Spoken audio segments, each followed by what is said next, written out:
Você sabe quem vamos entrevistar hoje em homenagem ao Dia Internacional das Mulheres?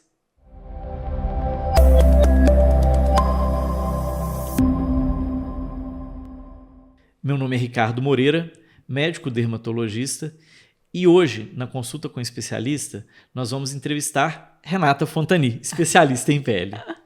Hoje é meu dia, né, Ricardo? Hoje é seu dia, Renata. Nosso dia, né? Renata, de você e de todas as mulheres, né? Sim. Mas conta um pouco pra gente, como começou a sua trajetória na estética, Renata?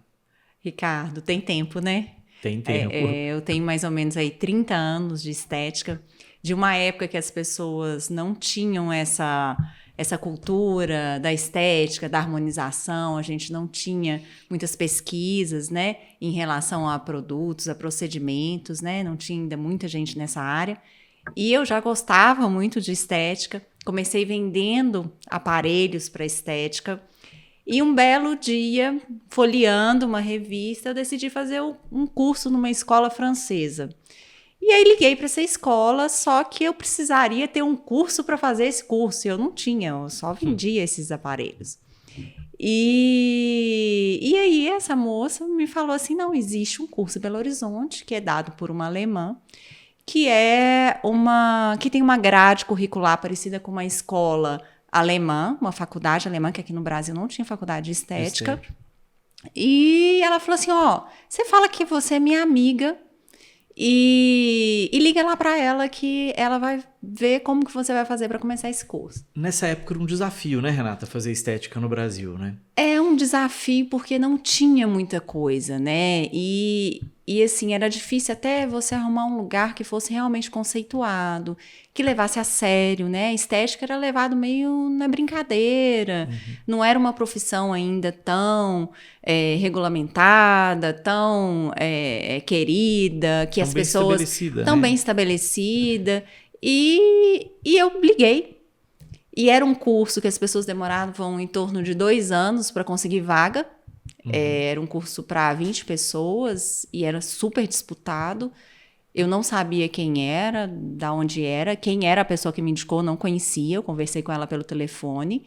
E eu consegui a vaga para o curso, assim, sem fazer muito esforço.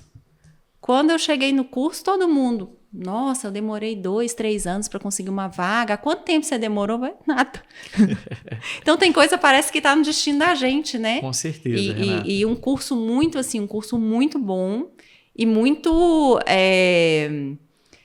como que eu vou explicar? Muito didático, com matérias que, às vezes, até na faculdade eu não tive, assim, coisas que realmente me ensinaram a ter uma trajetória, atender o cliente de uma forma que conseguisse ver ele como um todo. E depois, na sequência, Renata, você foi direto para a faculdade de estética, você começou a clínica antes. Como que aconteceu? Então, aí na sequência eu casei e resolvi abrir uma clínica de estética. Que também Aluguei é um uma desafio salinha, para as mulheres, né? Empreender no Brasil.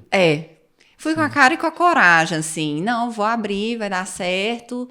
Aluguei uma sala pequena na Cidade Nova e começava a atender 7 horas da manhã, terminava 9 horas da noite, mas na verdade eu ficava lá de 7 às 9. Eu não tinha cliente. Sim. Como todo mundo Como que está todo no começo de começando. carreira. Aí eu ficava, gente, como que eu vou arrumar cliente? Como que eu vou arrumar cliente? Aí eu comecei, vou fazer uns vouchers. Aí dava... Aí um indicava o outro, que indicava o outro. E aí foi começando. Mas assim, aos poucos, a gente panfletava. Na época, você lembra, Ricardo? Lembro demais, A gente Renata. panfletava. Não existia internet, né? Então era muito mais difícil das pessoas te descobrirem. A gente tinha um estado de Minas, que era caro. Então, eu cheguei a colocar alguns anúncios no estado de Minas. E aí, quando... começou a engrenar, assim, eu tive algumas clientes que chegaram e eu tinha uma cara de muito nova, eu era nova, mas eu tinha uma cara de mais nova ainda. Sim. Então eu sentia que tinha cliente que chegava na porta, na hora que eu abria a porta, me olhava e assustava, assim, não, ela não vai dar conta do recado. E, inclusive, eu tive até uma cliente, ela é bem conhecida, assim, no meio, assim, sai em revista e tudo, e ela foi bater na minha porta, não sei como, e ela depois me falou assim, Renata, eu bati na sua porta, ela estava com um pós-cirúrgico de uma cirurgia de lipoaspiração muito mal feita, cheia de fibrose, com alguns problemas, e eu dei conta de resolver. E quando acabaram as sessões, ela falou, Renata, eu não acreditei que você ia dar conta. Na hora que eu se você abriu a porta que eu vi uma menina, eu falei, não. Eu fiquei com vergonha de voltar para trás. Eu só entrei porque eu fiquei com vergonha, porque senão não teria entrado. E eu fazia uma coisa que eu me arrependo hoje, que era, eu comprei alguns equipamentos para atender, e eu pegava a chave da sala e eu arranhava os equipamentos para parecer que os equipamentos eram velhos e que eu tinha experiência. Olha só. E eu fazia isso com consciência e pensando, um dia eu vou me arrepender disso. E depois eu ficava tratando o equipamento com fita filme para ele não estragar. Tipo assim, no começo eu tentava deixar eles velhos e depois eu tentava segurar eles para eles não estragarem, porque eram equipamentos que precisavam durar muito, porque eu comecei já a atender muita gente ao mesmo tempo, né? Sim. A clínica, às vezes, a gente atendia 10 pessoas de uma vezada só, num dia, assim, num horário só. E aí eu precisava daqueles equipamentos. Quando esses equipamentos estragavam, para mim era muito difícil, porque em BH não tinha assistência técnica, a gente não tinha quem assistisse. Né? Então a gente tinha que ir para o Rio, para São Paulo, às vezes Curitiba. E isso me demandava tempo, a falta de assistência ao cliente, porque às vezes não tinha outro equipamento equivalente. Sim. E nesse momento você já tinha migrado dessa sala pequena para uma clínica um pouco maior. Já. Eu saí da salinha, né? O negócio começou a dar certo. E aí eu fui para um apartamento. E acho que eu fiquei quase um ano no apartamento. E nesse apartamento a gente foi crescendo. E eu ia almoçar todo dia em um restaurante e passava na frente de uma casa. Eu falava assim, nossa, essa casa ia dar uma clínica de estética maravilhosa. Essa casa ia dar uma clínica de estética maravilhosa. Quando o apartamento ficou muito pequeno, que eu resolvi arrumar outro lugar, né? Que eu cheguei na imobiliária, a única casa que tinha para alugar era exatamente essa casa que eu passava todo dia, falando que ela daria uma ótima clínica de estética. E aí eu fiz um planejamento, aumentei a clínica, aumentei a quantidade que a gente chamava na época de terceirizados, né? Então tinha os funcionários, que eu tive que aumentar a quantidade, e aumentei a quantidade dos parceiros, né? Que eram pessoas que faziam outras coisas, academia, salão. Sim. Eu fui diversificando ali, para quê? Para que o cliente... A ideia, a princípio, era que o cliente conseguisse chegar dentro da clínica e sair de lá pronto, se ele quisesse, né? Sim. Então, ali ele conseguisse otimizar o tempo dele e fazer todos os procedimentos possíveis ali.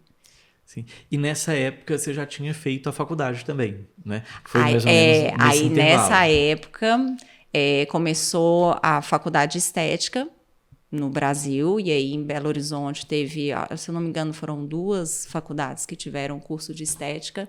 Aí eu entrei para o curso de estética. Que também é um desafio, né, Renata? Fazer um curso superior empreendendo, né, sendo dona do próprio negócio. Com funcionário, né? Às vezes o funcionário faltava, a clínica tinha um atendimento muito extenso, né? Era de 7 da manhã às 10 da noite.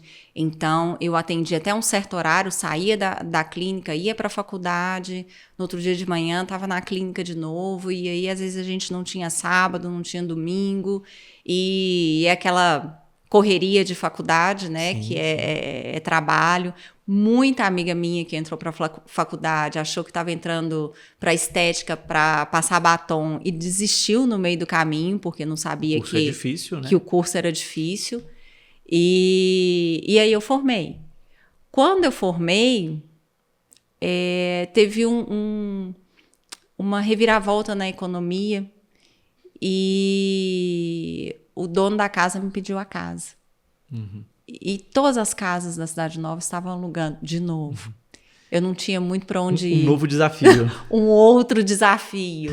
Sim. E aí eu falei, poxa, eu vou ter que voltar para uma salinha, para um apartamentozinho, porque não tem outra casa para alugar. Uhum. E aí, sem querer, eu achei essa casa que não estava para alugar, estava para vender. que já tinha uma pessoa na frente vendendo. Que e hoje aí, é a assim, clínica. que hoje é a clínica.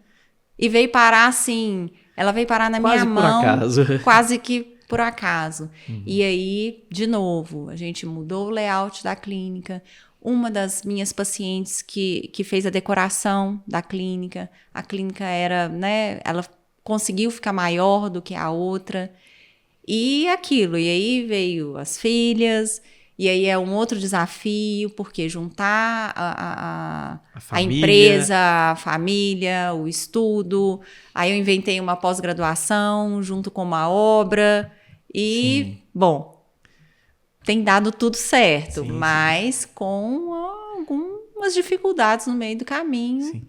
E esses desafios são muito típicos da mulher no Brasil, né, Renata? Assim, que tem que conciliar muitas vezes a família, a carreira, né? Assim, trabalhar, estudar.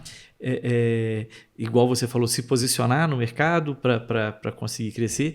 Mas é uma história também inspiradora, né, Renata? Porque no final a gente vê que você conseguiu ir conciliando todas as coisas, consolidando a clínica, né? E hoje essa profissional maravilhosa, reconhecida por todos nós, né? Assim, obrigada. Eu acho que foi ótimo, é uma história de inspiração. Queria te agradecer pela entrevista, né? Assim, eu que agradeço.